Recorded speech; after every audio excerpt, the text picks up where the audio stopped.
Now, let's talk about Prince Harry, because we've awoken to more trouble in Montecito.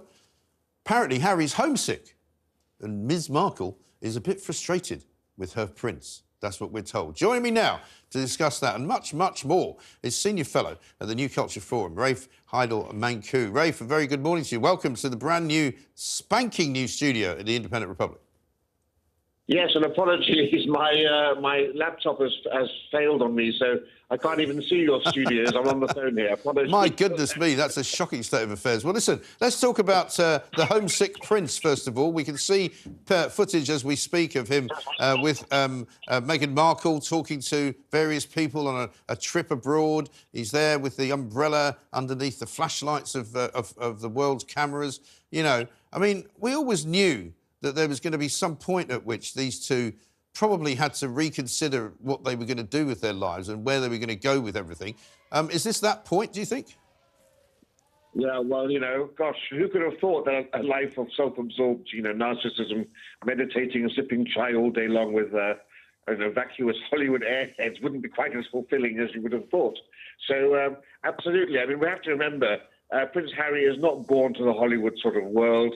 His upbringing was very much one of responsibility and duty and service, as we saw in the army. And of course, we now realise that Meghan is actually the one who is in the driving seat, and this has been very much for the last year all about advancing Meghan's own agenda and Meghan's plan. Prince Harry was the ladder upon which she could climb to the summit that she's now reached, and it's now Prince Harry's time to support her in her career. But of course, we know that it's only natural that a man like Harry is going to be homesick for his friends who give him that sort of balance that he's always needed in his life, and he doesn't have that balance anymore. You know, he doesn't even have a home in London, unfortunately, any longer, and he seems to have distanced himself from his friends. And it seems entirely natural that, you know, after this period of distancing himself from his family, that there is some sort of a compromise that's made. We know, for example, now that he's reached out to his uncle, Prince Edward, the Duke of Edinburgh and the Duchess of Edinburgh. So that's one olive branch that has been extended, albeit to a more minor member of the royal family. But it seems as if he is looking across the Atlantic more wistfully than before.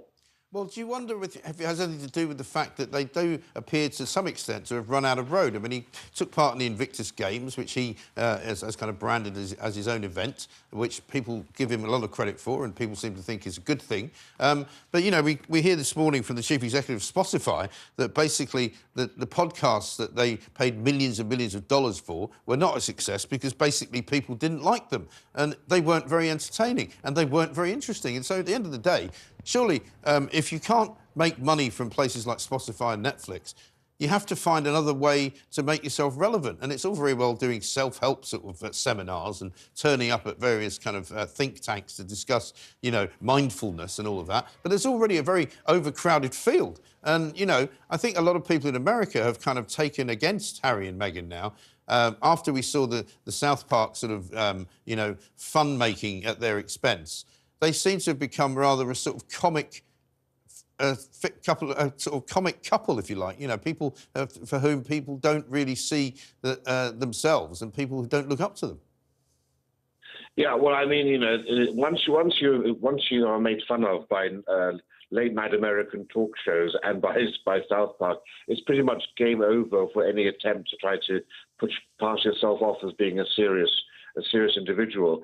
Talent rises to the top, and the talented people who are involved in the self-help industry are dominating the industry because they have the necessary skills, the charisma, the ability to speak well and to captivate an audience, and who know the subject fully well.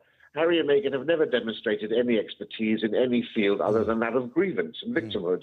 And the great problem here, of course, is that their entire raison d'etre has been their proximity to the royal family and their ability to dish the dirt and open cupboards and bring out skeletons.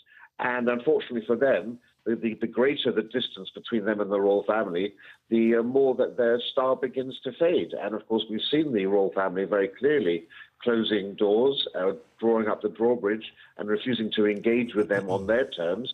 And as a result of that, of course, there's become less and less reason for the public to have any interest in them whatsoever. And of course, Netflix and Harry and Meghan were very disappointed about the viewing figures that Heart of Invictus, their recent documentary, has produced.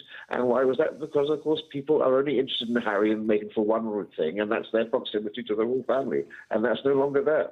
No, and that is going to be a problem. And what about all of the deals that they've struck, though? Because she's got books to write, supposedly. She's got contracts to fulfil. There's talk that she might be interested in getting into politics, although the suggested role for her as the following on from Dianne Feinstein apparently isn't likely to happen, because I think there's already somebody in the frame for that. But they've got obligations that they have to fulfil still, I think, while they're in the US of A. So, I mean, I'm not even sure he can leave, can he? Well, I mean, the thing is, we know that Meghan is supposed to be writing memoirs of her own, so that potentially does provide one opportunity for them to actually make another big splash. Harry's touted the idea of some sequel to his memoirs, Spare 2. We can't wait, I'm sure, for that, which promises more revelations. Yeah. But the reality is, of course, any deal that they have now, people will look at things like Heart of Invictus, and they'll say, look, Harry and Meghan, the only products that consumers really want is when you're actually talking about royalty, and nothing else will work. And that's going to, of course, paint them into a corner, and will be a source of huge frustration from them as they try to, branch out and pursue interests that they want to pursue. No one's interested. No. And so there's going to be a big reckoning. And I don't know what the escape clauses are on these contracts, either on their side or on the part of the companies, but I think they'll be looking at those closely.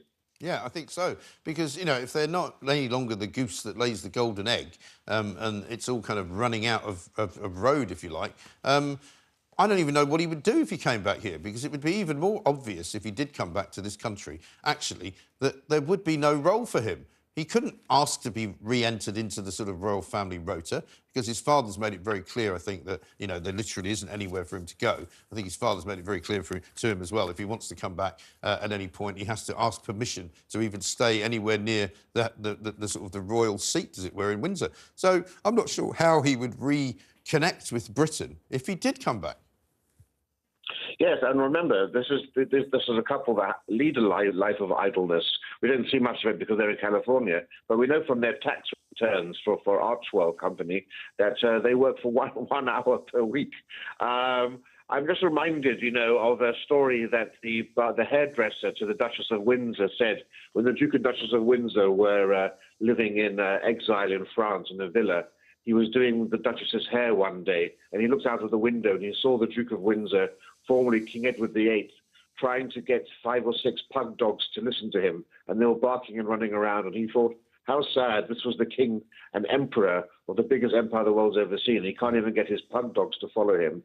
And there's a degree of that in Prince Harry, a man who commanded the adoration of the nation and the Commonwealth, who had a great role to fulfill, now left working 1 hour a week and just meditating and introspecting in California. Yeah, I know. It is kind of a sad story, but a very interesting tale of woe, which tells you an awful lot about family life and about what you should do and maybe what you shouldn't do. Rafe, thanks very much indeed. Good to talk to you.